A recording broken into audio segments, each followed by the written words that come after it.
बिस्मिल्लाहिर्रहमानिर्रहीम। अस्सलामु अलैकुम।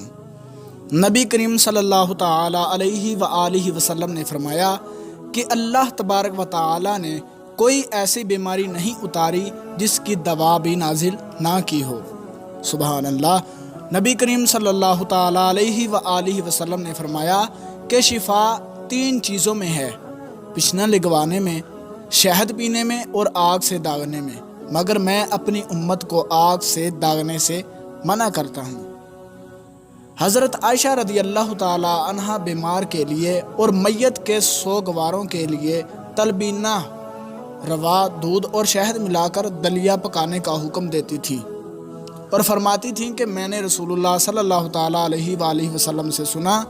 आप सल्लल्लाहु ताला अलैहि वसल्लम ने फरमाया कि तलबीना मरीज़ के दिल को सुकून पहुँचाता है और गम को दूर करता है, क्योंकि इसे पीने के बाद उमूमन नींद आ जाती है।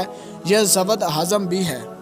और दोस्तों, इंशाअल्लाह तबारक व तआला वीडियो के आखिर में मैं तलबीना के बनाने का मुकम्मल तरीका भी शेयर करूँगा, तो वीडियो को आखिर तक ज़रूर देखिएगा। रावी बयान करते हैं कि मैंने नबी करीम सल्लल्लाहु ताला अलैहि व आलिहि वसल्लम से सुना।